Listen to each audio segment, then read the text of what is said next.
So I've been playing Deadly Premonition 2.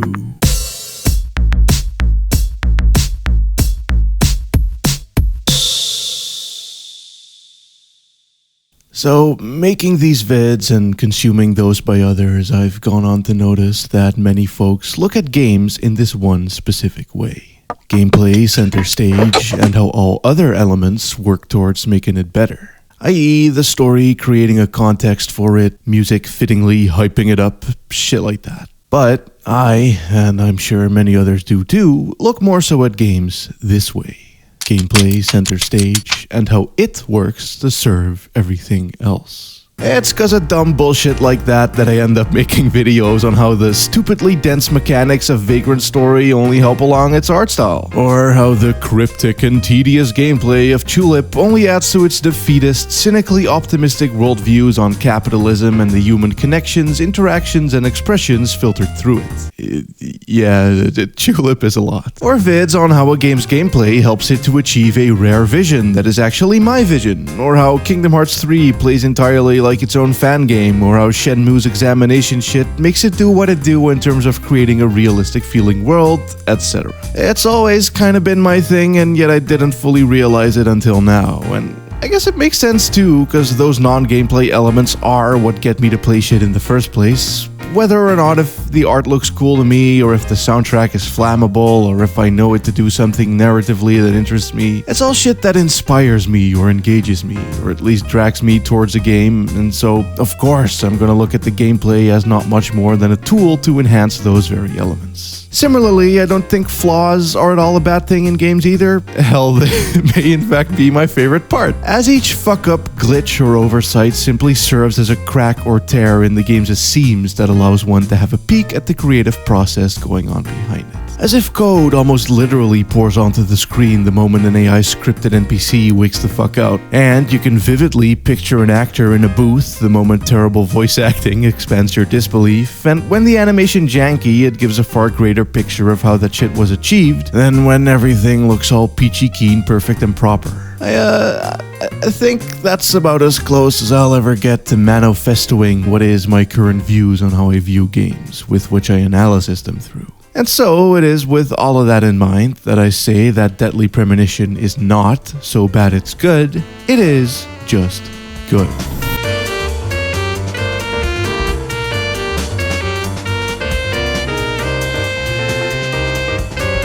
Yes, I am the quirky FBI agent from the big city. And I am Jake Generican, the small-town American, and we don't like yo taps around these here parts. Wow, how fascinating.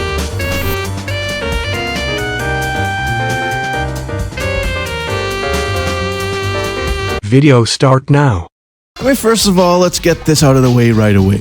So bad it's good, or terms like guilty pleasure or liking things ironically, is some goddamn coward shit. Some real fucko moments right there. Some real ooh oopsies. Not good. As really, it's just admitting to being afraid to admitting that you like something that goes against what is conventionally considered likable. Whatever the fuck that even means. Though, I guess it ain't like endlessly long dinner tables and the way York smiles and whatever Kaysen is doing over here and digging through the trash at like 20 FPS and the Sinner sandwich scene, and like driving that's just that bit too slow and goes on for that bit too long, or whatever the hot fuck this shit is. It's a mysterious game that works its way into your heart in mysterious ways, and ain't everybody gonna be into that. However, it is that by design though.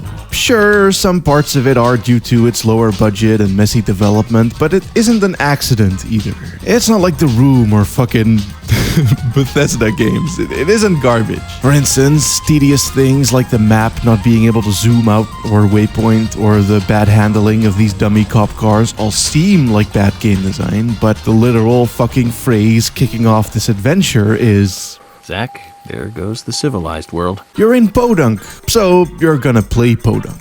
No fancy, expensive FBI cars with GPS or equipment. You get to stopping every 2 seconds to read that map, bitch. Scan it with your goddamn fingers, why don't you, like the fucking tourist you are. You can even see the folds and stuff on the texture, like it is supposed to be like real map reading, old school stuff. Hell, the second game even comes with one.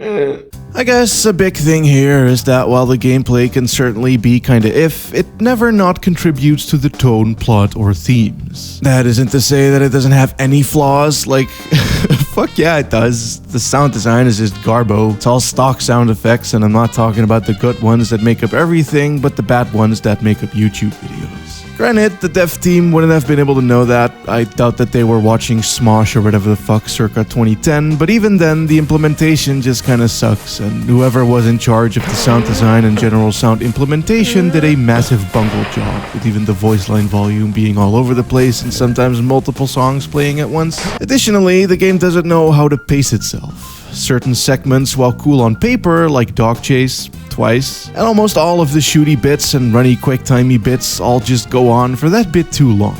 Camera angles can also linger for ages for no reason.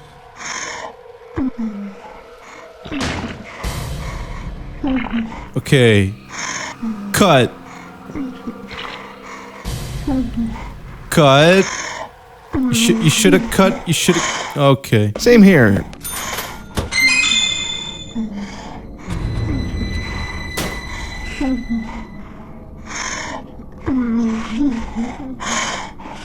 This is a neat enough little gotcha moment, I suppose, but there's no reason for the camera to linger like that. Also, man, this goddamn fucking car-tailing mission that goes on for nearly 8 minutes of snail-paced driving, it's honestly not great. Not to mention how it uses like the same 5 songs like 5 times in a row during all cutscenes, or really all of the driving, generally taking way too long. It's a bit of a thing. A thing that, well, almost definitely a product of a lack of expertise and or dev time and or budget, doesn't not contribute neither.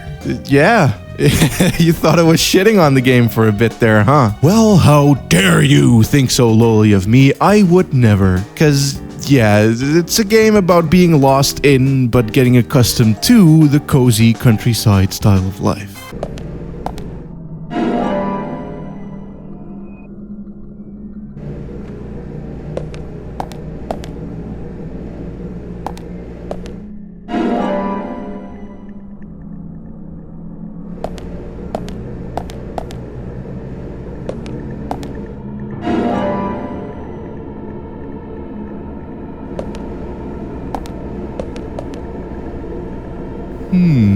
As you drive through these endlessly Lego Island geometry-esque hillside roads with the walls of pine trees in first person, either with just the right lighting, with the lightning and rain as you switch the window wipers on, or during the day, as York muses about his favorite movies and punk bands, it can't not feel anything other than mad comfy. The constant repetition and reuse of songs, the lengthy drives between the frequently frequented locations, the characters all reminding you of their bullshit all the time, it all breeds familiarity.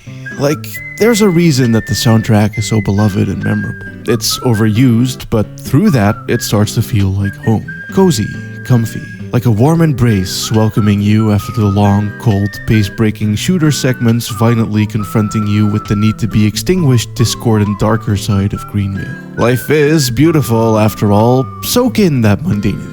Peep the real-ass schedules, personalities, sub-stories, jobs, worries, hobbies, and whatever all of the NPCs have, as you catch them swerving out on the open road just as you are, or hanging out at bar, or at home when you violently bust into their shit unannounced. Admire how legitimately great a lot of the writing actually is, and how solid the voice acting is always, and how much care and attention there is to the small details and consistencies thereof. Or how the story slowly unfolds through all of the above, whether you're there to see it or not.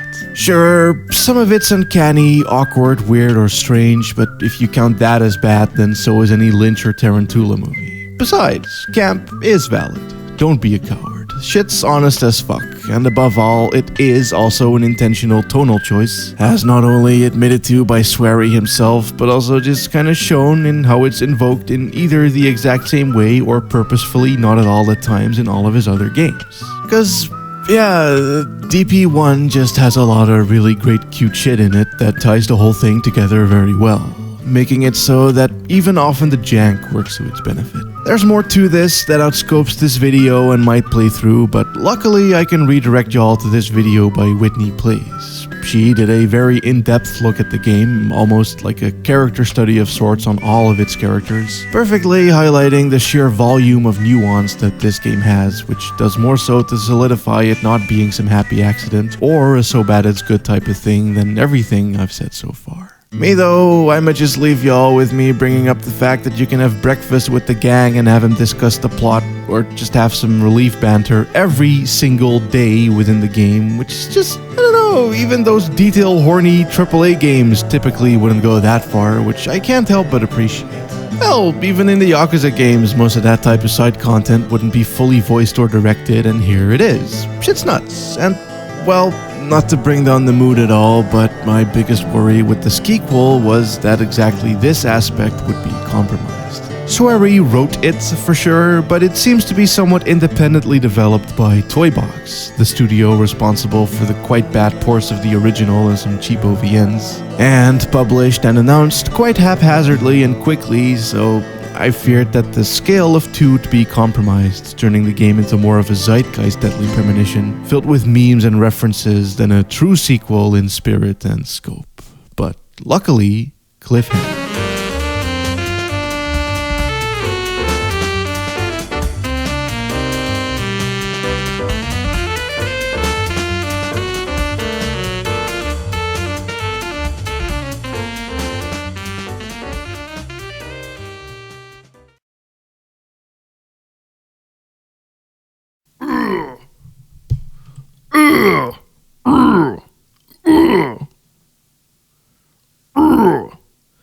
I'm trying to do the thwomp sound from Mario.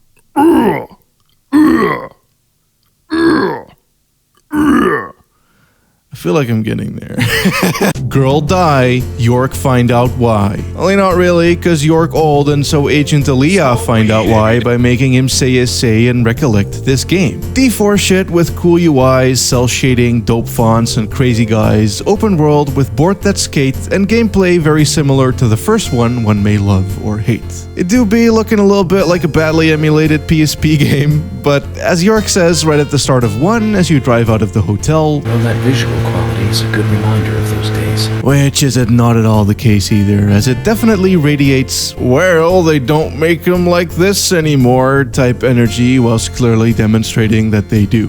Does have some of that old world energy, I guess, what with Switch games generally having a chunky aesthetic about them due to also needing to be able to small screen, but even more so cause it bringing on the jazz blues god Satoshi Okubo of Hotel Dusk fame, which gives the game a very chill, sweet, but moody and tense when it needs to be detectivo quality reminiscent of the comfiest murder mystery DS games. The adventure gamey D4 bits especially are really engrossing as a result. Of course, the writing has that mysterious quirkiness and the acting is good and just strange enough to always be attention-grabbing, but that music, man, it ties things together super well. This town sure is peaceful, Zach. Yes, I know what you're about to say. But that's why we're here.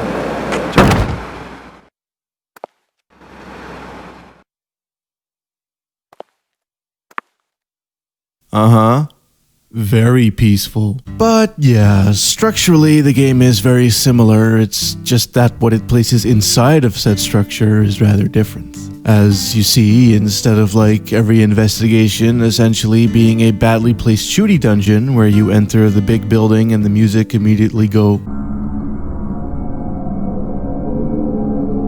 you get like legit investigation gameplay now with some cute little dialogue and character development, said really vibey fucking music for real, and a cute little box puzzle or maybe some riddle solving and perhaps even just a point and click. It's simple, don't take too long, but god is it singy. Though that isn't to say that you never gun, you know, to like take care of some berserk killer squirrels harassing the suburbs or to take down some balloon packages. As when here, things go a bit Silent Hilly by way of plant and voodoo, York gets this cool ass arm situation that allows him to finger doot some dudes rather than shooting manually. Even has this charging up mechanic, where you need to keep a man in frame, charge as your lock on and damage outputs increases, and then unleash a flurry of frame rate demolishing particle effects to fuck shit up. It's really different, but not in a bad way. It's more engaged, I guess. Enemies can launch at you while charging, and while it isn't slow by any means, it does make it feel more tense, being that you're best off managing your vulnerability as to not get dunked on. Sadly, still, the dungeoneering and combat as a whole is a bit of a mixed bag, as they're all paced like flat ass, look and sound more or less the same to the point of being just a big copy-paste job across the entire game, and while things like picking up items and breaking boxes and getting loot and killing shit are far more satisfying and engaging than they ever were, it's still not exactly the main draw of the game, and thus is mostly just okay. And too much of an okay thing, defo starts to feel a bit fucking bad when you're doing it for like 40 fucking minutes on end at one point. Luckily, there are actually only 3 dungeons within all of DP2. As I said, most of the game has far more varied gameplay outcomes and styles regarding the ends and odds of your adventures, which, basing of the dungeons themselves aside, does make the game far better paced overall. Because Deadly Premonition 2 ain't about shooting dudes, it's about a chill, breezy Louisiana vacation under the sun. Oh, fuck. The hell was that? Did I just get hit by a car while in a fucking As evidenced by the game punishing you for reading maps while skating, it has the same slow, detailed, routine-heavy focus on small-town life realism as the original did. However, where that game felt more like an investigation, DP2 feels more like a vacation. Some real flower, sun, and rain vibes, occasional intentional tedium included, as we got the hotel with the shower that keeps breaking in the morning and the drinking at the jazz bar at night. Then you head out into the scorching sun, breezing away on your skateboard as you can practically feel the shower and shave you just had ebbing away into the dense, swampy atmosphere. All the while, the chillest, laziest music bumble dumps away in the background. Aside from the OST, the color palette does a lot of legwork here. Tons of oranges, deep greens, sunny blues, and clear whites, all detailed up by the oodles of little wall dinkies. The sun's also properly bright as fuck, fading out the contrasts as if a sweaty mirage, and the nights is gloomy and glowy and colorful, really hammering home the moistness of it all. Even with that sun though, the general color contrast is quite high, which in conjunction with the cell shading makes everything pop. In that bright-eyed, ooh, look at that, vacation mech tourist-ass excitement kind of way as you browse around. Goddamn, even the police station of all places looks super nice and welcoming and pleasant as opposed to the more grim and brown and down-to-business Greenville offices, and all of the NPCs here are nice and happy to help in a similar contrast. York didn't initially come to Le Carré for business after all, and I think that they absolutely, totally, and completely nailed that vibe, as it don't only look and sound that way, but man, does it play that way too. The map, for example, has waypoints now and is readable, and you even get one of those go here bars atop the screen, and while the car rides had a quirky fun about them, the skateboard feels so much more free. I mean, the map's far smaller, which negates the fact that you aren't as fast, but moreover, you can go just about anywhere. Grass doesn't cut back your speed shit.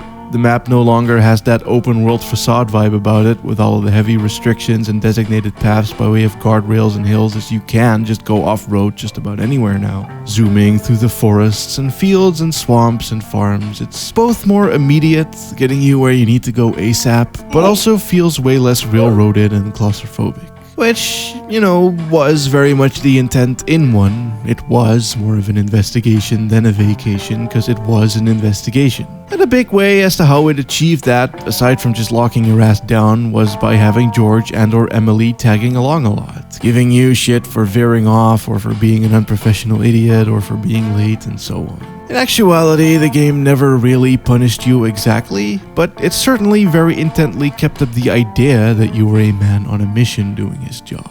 And that's not at all the case here, and so your one sole partner, the ever fun-loving, banterable Patty, just kind of fucking disappears into the ether when you skateboard, never once getting in the way of your vacay. The only real slight here that keeps it from fulfilling its visions are the loading screens.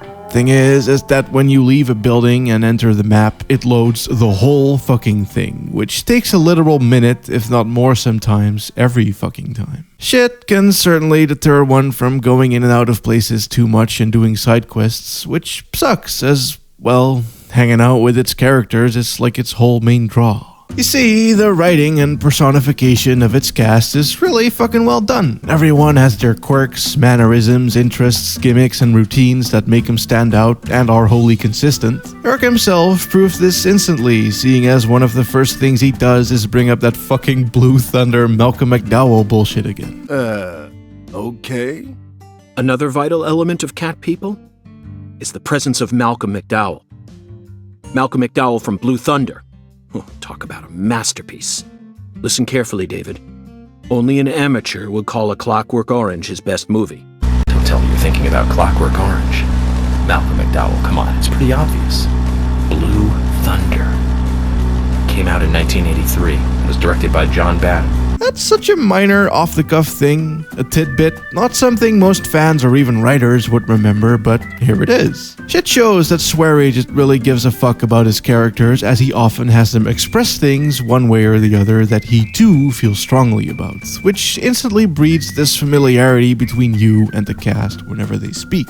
For example, there's our hotel chef, David, a very normal, regular, southern older man who could very well exist IRL, being very weirded out by York's bullshit as one IRL would be too, i.e. you, aka the connection. Though that isn't to say that he isn't accepting and tolerant of him either, as you hopefully are too, which also then just makes for a very fun conversational dynamic, in which York says something strange and him being all like, "Say what now, mister?" and then York just waltzes on to the next topic. Unlike you, though, the hotel chef also transforms into the posh British accented hotel owner and the scruffy bellboy, to which York then in return only gives a smile.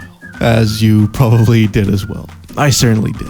Then we got Patty, this cheeky little girl who's the prior mentioned sidekick and is never afraid to call out York's weirdness. Bits like these really show how much more cinematically elegant this game is than its predecessor, using snippy cuts when they argue with a whoosh sound effect. Patty, that's exactly what I came to do. Or how when the wacky go-zany sheriff frames York through his fingers all epic, and generally just the facial animations and musical cues and even sound effects are like pretty good now, actually. On point, one might say. All drenched in that relatable, connectable weirdness that results in things like this guy. Which, while of course greatly beneficial to its really enjoyable cutscenes, also heavily enhances its fuck-around ability. Thing is that due to the world size being scoped down, there are also less characters. DP1 had tons, many barely even relevant to the main story at all, but still having a lot going on in the side content. That's far less of a feature here. However, the upside to this is that all people who do take part in the story are just as fleshed out during as they are on the side. Nor is said side fleshiness scaled back at all either. You can still bump into them wherever while traveling. They still all have their homes, routines, schedules, things that they'll do, like, or say regardless of your input. Just great, and makes Le Carré feel real in exactly the same way as Greenville did too. Sadly, as I said, the loading screens might deter one from partaking in this, and with the game being a fair bit snappier in the pacing side of things, thus relegating its side stuff to the side more, it's safe to say that a lot of folks might not get the full scope of just how much soul there truly is in this game. I guess if it ain't your colleagues harassing you and one making people miss out, then it might as well be some shoddy code doing it here. Not like I mind personally in any capacity, but I'm just saying this in that reviewer type of way, in which you kinda have to bring up these things as someone watching this might be doing so looking to buy this game and had it hinged based on that very specific thing. Similarly, there's one pretty sizable elephant in the room here that might also put some folks off. You've been looking at it this whole time, in fact. An undeniable issue that was right under our noses that could sour, if not ruin, the game outright for some. I am, of course, referring to the fact that the game has some very heavy-handed social subject matters, which it handles with what I can only call sweary clunk. Some dead names, wrong pronouns, a few racially insensitive accents, a lot of pretty dark thematic and backgroundy bits like ties to slavery and Hurricane Katrina, not necessarily always approached with the tact that one would like it to. It's never at all mean in any way. Swery's a good egg, and York is too per extension. He tries to do well, but doesn't exactly always hit the mark. to the degree that a few lines had to get patched out. I played the post-patch version though and only noticed like 5 or so lines that made me yike a bit, though your mileages may vary on this. I guess for me, with handling heavy-handed handlings in an overhanded way, it's like on one heavy hand, you got the shitty way to do it, and on the other, the non-shitty way. Essentially, you can make stories about shitty shit if it makes clear that your story thinks that the shitty shit is shitty, as when it ain't, it's just shitty shit. And in the pre-patch version, it made it seem to some as if the game was showing its shitty heavy hand for a bit. And I do still think it's fair to maybe give it a warning even now that if you're sensitive to dead naming or wrong pronouns being used a few times, even if properly contextualized, then you may want to tread with caution. Otherwise, though, I couldn't possibly fathom why anyone would ever have any major issues with this game ever. It's one giant bundle of wholesomeness, and far smoother in regards to its design, pacing, and writing, whilst maintaining all of the qualities that, at least to me, made the original such a charming piece of shit. The story just has so many meticulously placed bits and bobs and coinciding sub-stories that all intertwine into one giant unfolding mystery. Much like the first game, everything matters and builds towards something, only with a much tighter focus now. Smaller cast, smaller town, bit more expertise done up in writing, it all made for an incredibly enjoyable story, and one that not only builds upon but adds to the originals in a super cool and unexpected way. Unlike many mystery plots, including a lot of the OG, I didn't feel like I was always a step ahead of the characters. It doesn't use cheap tricks like unreliable narrators. The clues are all there, but are just well hidden and constructed, as it constantly keeps you guessing by subverting expectations, sometimes subtly and sometimes more obliquely. It's really good. Very detective-y, I guess. Also, it has some really cool-ass character designs. A lot of the bosses look amazing, the voodoo-inspired stuff is really cool, and not an influence that you see very often, and even just the regular enemies all have really dope designs, using tons of gold and chains and bright colors. Not to mention how all of it ties into the game's themes and shit. The art direction in general is just dope. And I think that the game looks great. Now, hypothetically, right, if someone was to say, this game runs like shit and that's bad, then I wouldn't say that this is what they said, but I would feel that this is what they implied. To me, due to this being what I'd more so want to argue, which is, I feel like you're saying that a game always should run at 60 FPS. Like that's a target that games should run at. To which they will then reply, no, that's not what I meant. Luckily, this hypothetical person ain't real, so fuck him.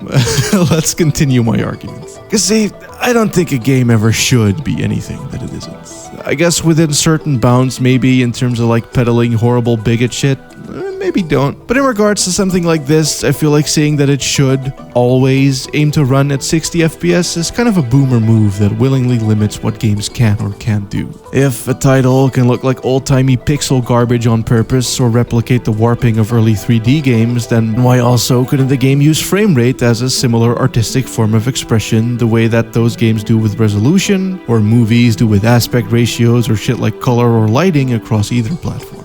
Well, this game called Concluse even does it. It's deliberately pulling the low PS1 FPS that you saw in tons of titles at the time. And if people can nostalgically be expressing that, then I don't see why someone couldn't be pining for that early HD aesthetic either. The game does take place in 2005, so who knows? We could talk about player input obviously, but again, if my laggy-ass inputs serve to serve a vibe, I do not personally feel like that's bad inherently. Granted, I am an anarchist at heart, so whenever I see conventions, industry standards, common assumptions, rules, or traditions, then I will almost instinctively seek to deconstruct, deny, disassemble, disavow, destroy, demolish, delete, and dunk on those exact things. So really, I was bound to embrace the anarchy of the bad FPS zone. Though, all of this is assuming that it was intentional. It may not be, but I also don't care. I must see it that way either way, because it's cooler like that, and why wouldn't I want to make my world cooler? But, on the other hand, people are also turning it into a meme, which goes against the point of this video. Deadly Prem deserves to be more than a fucking so bad it's good meme. And like, it being that now certainly turned out very well for the publishers who can just cynically join along like, haha, lol. Even though they did just kinda callously poop out what may very well be a harshly rushed, unoptimized product as they just didn't give a fuck. Regardless, that's how I feel about it. I've never given much of a shit about performance because I grew up playing PS1 games and PC games on an overheating laptop. But like, I played Minecraft at 10 FPS with a trackpad for years. Frame rates cannot hurt me. And otherwise, performance-wise, I actually really like things like aliasing, for instance. That shimmer just animates the image, same way grain or that shaky thing does for film. Something titles can do with embracing, for as far as I'm concerned. Not saying, though, by the way, that others shouldn't be allowed to demand better either, if it's something that they care about. Swery certainly seems to. I just don't, and will always stand the Garbo realm. And man, this game just has so much heart and soul to it.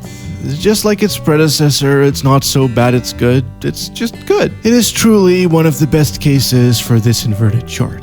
Sure, the combat's super simple with jerky aiming and the frame rate is god-awful and the travel times may be a bit too long and the game as a whole is too slow for many and the dungeons just keep on fucking going even if there are only 3 and the side quests can be beyond obtuse with what you need to do and where you need to be and the loading times are fucking trash, but none of that detracts from its lovable characters, its vacay vibes, its amazing art style and even just the incredibly built-up plot. If anything, as I've said, those things only add to it for the most part. The slowness and obtuseness make you connect with your surroundings in a really deep way, same way things like difficulty and punishment do for the Souls games. You'll learn the map from the top of your head, grow to care for the characters through the grueling, long-winded diatribe adventures you go on them for.